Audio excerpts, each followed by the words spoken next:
Everyone, let's learn and grow class में आप सभी का स्वागत है। इस वीडियो में हम डिस्कस करने वाले हैं 6th स्टैंडर्ड की हिस्ट्री का लेसन नंबर 3 आरंभी नगर।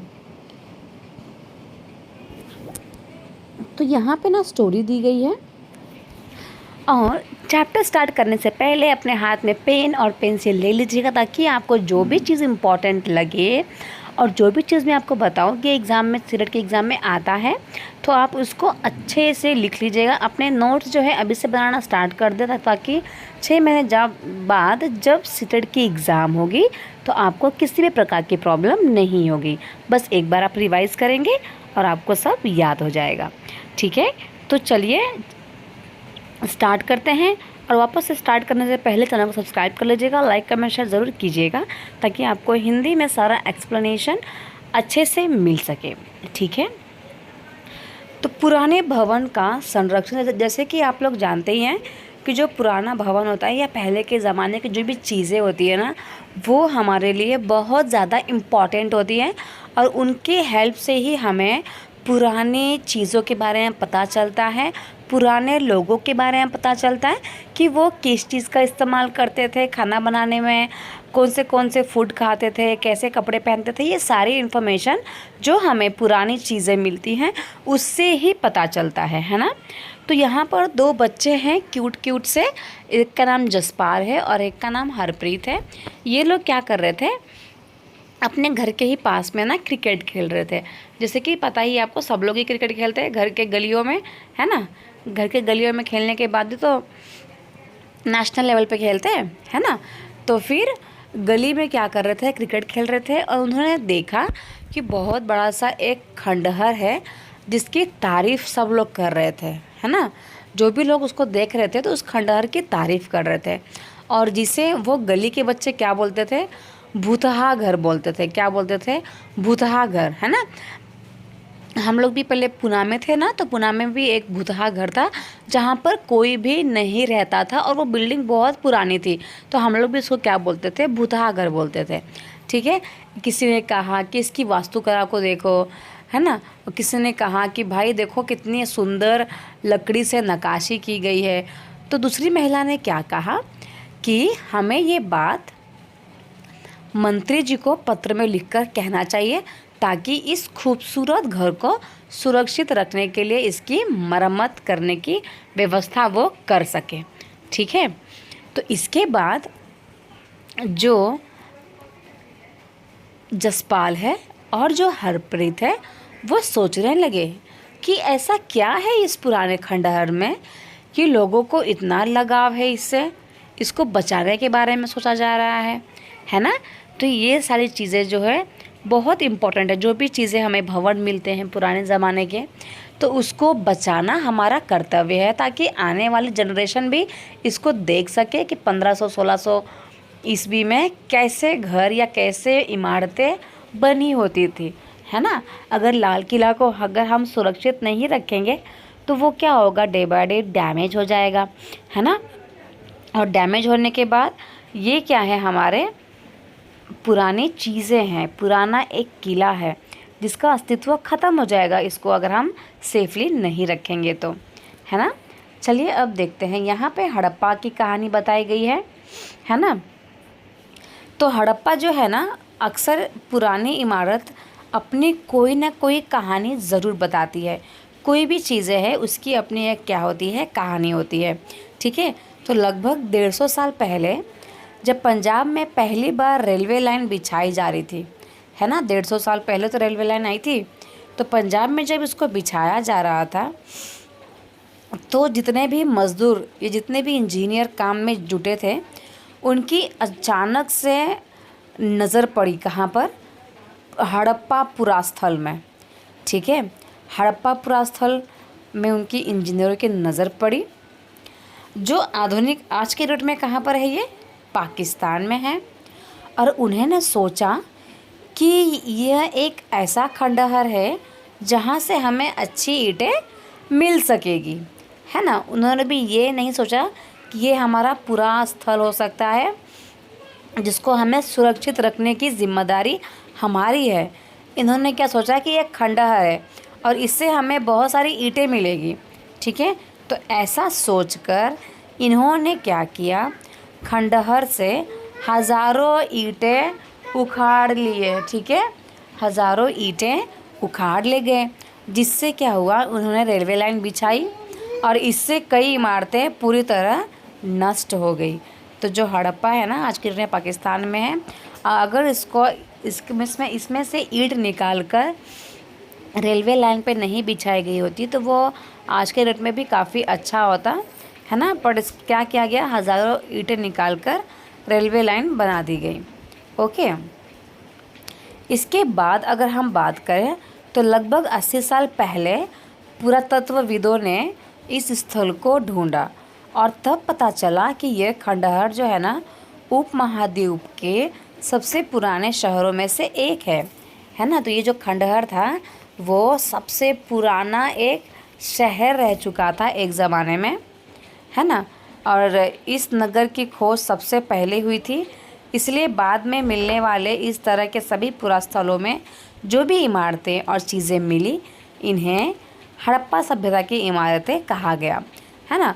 तो सबसे पहले जो है ना, हड़प्पा शहर ही मिला था। ठीक है, और सबसे पहले वो मिला। इसके बाद जितने भी पुरास्थल मिले या जितने भी पुरानी इमारतें मिली, इसको क्या कहा गया, हड़प्पा सभ्यता की इमारतें ही कहा गया। ठीक है, और इनका जो शहर का जो निर्माण है ना, लगभग 4700 साल पहले हुआ था। ठीक है, तो ये है हड़प्पा की कहानी। चलिए, प्राय पुरानी इमारतों को तोड़कर उनकी जगह पर नए भवन बनाए जाते हैं। तो क्या आपको लगता है कि पुरानी जो इमारतें हैं उनको सुरक्षित रखना चाहिए? कमेंट सेक्शन में ज़रूर बताइएगा कि क्यों इनको सुरक्षित रखना चाहिए, है ना। चलिए, अब हम पढ़ेंगे कि जो नगर बसे थे पहले के टाइम पे, इनकी विशेषता क्या थी, खासियत क्या थी, है ना। वो कहाँ बसे थे, वहाँ पे पानी था कि नहीं था, कौन से भगवान का इस्तेमाल करते थे, भगवान को पूजा करते थे, ये सारी चीज़ें। ठीक है, तो इन नगरों में से कई को 2 या उससे ज़्यादा हिस्सों में विभाजित किया गया था। ठीक है, जो पश्चिमी भाग छोटा था लेकिन ऊंचाई पर बना था, और पूर्वी हिस्सा बड़ा था लेकिन ये निचले इलाके में था। ठीक है, मतलब कि 2 भागों में नगरों को बसाया गया था, एक ऊंचाई पर, एक निचाई पर। जो ऊंचाई पर है उसका छोटा भाग था, है ना, और जो निचाई पे थे वो इलाके थोड़े से बड़े बड़े हुआ करते थे। ठीक है, तो ऊंचाई वाले भाग को पुरातत्वविदों ने नगर दुर्गे कहा है। क्या कहा इसको, नगर दुर्ग कहा। जो भी किसको कहा, ऊंचाई वाले भाग को। ये आप लोग ना लिख लीजिएगा, इम्पॉर्टेंट है। तो ऊंचाई वाले भाग को क्या कहा गया, नगर दुर्ग कहा गया, और निचले हिस्से को निचला नगर कहा गया। ठीक है, दोनों हिस्सों की 4 दीवारियाँ पक्की ईंटों की बनाई जाती थी, है ना। जो घर ऊपर बसे हैं जिसे नगर दुर्ग कहा जाता है, और जो घर नीचे बसे हैं जिसे निचला नगर कहा जाता था। ये दोनों की जो इमारतें हैं ना, जो भी 4 दीवारियाँ हैं, वो किसकी बनती थी, ईंटों की बनी होती थी। ठीक है, और इनकी जो ईंटें होती थी ना, वो पकी हुई होती थी, है ना, ताकि हज़ारों साल बाद आज तक इनकी दीवारें खड़ी रहें। इनकी जो दीवारें हैं वो ईंट की बनी हैं, और कैसी हैं, ये पकी हुई है, मतलब उसको भट्टी में अच्छे से पकाया गया है। और जो पकी हुई जो ईंटें होती हैं ना, वो बहुत ज़्यादा स्ट्रॉन्ग होती है, ताकि वो हज़ारों साल तक भी खड़ी रह सकें वो दीवारें। ठीक है, इसके बाद दीवार बनने के बाद क्या करते थे वो लोग, उनका चिनाई करते थे। ईंटों की पॉलिस्टर मतलब लगाते थे, चुनाई करते ना, चूना वगैरह लगाते, तो उसको वो इस तरह से लगाते थे ताकि उनकी जो दीवारें हैं वो और मज़बूत रहे, है ना। कुछ नगरों के नगर दुर्गे में कुछ खास इमारतें भी बनाई गई थी। अगर हम मिसाल के तौर पर बात करें तो जो मोहनजोदड़ो है, मोहनजोदड़ो में खास तालाब बनाया गया था, है ना, और जिसे पुरातत्वविदों ने एक महान स्नानागार कहा है। क्या कहा है इसको? स्नानागार। यहाँ कहीं फ़ोटो भी इसका दिया गया होगा। क्या कहा गया है इसको? स्नानागार। देख सकते हैं आप लोग ये। तो ये मोहनजोदाड़ो का महास्नानागार है, मतलब नहाने वाला प्लेस। और ऐसा जो पुरातत्व वाले हैं ना, जो आर्कियोलॉजिस्ट है, वो ऐसा अनुमान लगाते हैं कि इसका इस्तेमाल ये लोग नहाने के लिए किया करते होंगे। और उन्होंने ऐसा भी अनुमान लगाया कि ओकेजनली, हमेशा नहीं नहाते होंगे, ओकेजनली नहाते होंगे, मतलब कोई त्यौहार वगैरह पड़ा तो नहाते होंगे, है ना। इस तालाब को बनाने में ईंट का इस्तेमाल किया है और प्लास्टर का इस्तेमाल किया हुआ है, ठीक है। तो ये याद रखेंगे। जो स्नानाघर है वो कहाँ मिला है? मोहनजोदड़ो में मिला है। किसका बना हुआ है? ईंट का, और उसमें प्लास्टर का भी इस्तेमाल किया गया है। और नहाएंगे तो हमको पानी की ज़रूरत तो पड़ेगी, है ना। तो पानी का रिसाव रोकने के लिए प्लास्टर के ऊपर चारकोल की परत चढ़ाई गई है। देखो, अब नहाएंगे तो क्या होगा? पानी का जो बहाव है ना, उसको रोकने के लिए क्या किया गया है? प्लास्टर के ऊपर चारकोल भी लगाया गया है ना। अब इसके जो स्नानाघर है, तो इस सरोवर में 2 तरफ से उतरने के लिए सीढ़ियाँ बनाई गई हैं, जैसे कि आप डायग्राम में देख सकते हैं। और चारों ओर कमरे भी बनाए गए थे, है ना। इसमें भरने के लिए पानी कुएं से निकाला जाता था और उपयोग के बाद इसे खाली कर दिया जाता था। ऐसा अज्यूम किया गया है। जो आर्कियोलॉजिस्ट हैं, जो पुरातत्व वाले हैं, उन्होंने ऐसा बताया है हम लोगों को, है ना, कि यहाँ पे क्या है? स्नानाघर है, तो पास में ही कुआं है। पानी के लिए कुएं का इस्तेमाल होता था। जो दीवारें हैं ईंट की बनी है, प्लास्टर का इस पर पुताई की गया है ना। और इसके बाद पानी का इस्तेमाल होने के बाद उसको खाली भी कर दिया जाता था, ताकि विशिष्ट नागरिक विशेष अवसरों पर स्नान किया करते थे। ऐसा हो सकता है कि शायद जो विशिष्ट लोग हैं, जो मेन लोग हैं ना, वो किसी खास अवसर पर यहाँ पर स्नान किया करते थे, ठीक है। नेक्स्ट जो प्लेस मिला है वो है कालीबंगा और लोथल, है ना। तो यहाँ पे अन्य नगरों में अग्निकुंड मिले हैं। यहाँ पर क्या मिला है भाई? अग्निकुंड मिला है ना। मोहनजोदड़ो में हमको स्नानाघर मिला है। हड़प्पा में हमको पुरानी इमारतें मिली हैं। तो ये सारी चीज़ें आपको याद रखनी पड़ेगी। तो अग्निकुंड मिले हैं, जहाँ संभवतः क्या होता होगा? अग्निकुंड में यज्ञ ही किए जाते हैं, तो यज्ञ ही करते होंगे वो लोग, है ना।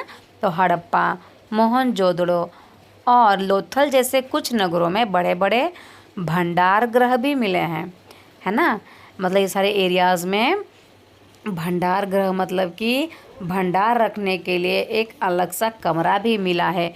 मतलब इनके पास जो भी चीज़ें होती होंगी ना, वो एक्स्ट्रा होती होंगी, ताकि यहाँ के लोग जो हैं वो आराम से अपने चीज़ों को रख सकें। नेक्स्ट क्लास में हम नेक्स्ट टॉपिक करेंगे, ठीक है। नेक्स्ट टॉपिक है भवन, नाले और सड़कें। इस टॉपिक में इतना ही। हम यहाँ पे जो दिया हुआ है डू यू नो, ये पढ़ लेते हैं, है ना। तो ये नगर जो है ना, आधुनिक पाकिस्तान में है। पंजाब और सिंध प्रांतों, भारत के गुजरात, राजस्थान, हरियाणा और पंजाब प्रांतों में मिले हुए हैं। इन सभी की जो पुरातत्वविदों को अनोखी वस्तुएं भी मिली हुई हैं, जैसे कि मिट्टी के लाल बर्तन जिन पर काले रंग के चित्र बने थे, पत्थर के बाट, मुहरें, मनके, तांबे, ये सारी चीज़ें मिली हुई है, ठीक है। तो इस वीडियो के लिए इतना ही। मिलते हैं नेक्स्ट वीडियो में। तब तक के लिए बने रहें। Let's learn and grow class में मिलते हैं नेक्स्ट क्लास में। Thank you so much everyone. Video अच्छी लग गई, चैनल को सब्सक्राइब कर लीजिएगा, लाइक कमेंट शेयर ज़रूर कीजिएगा।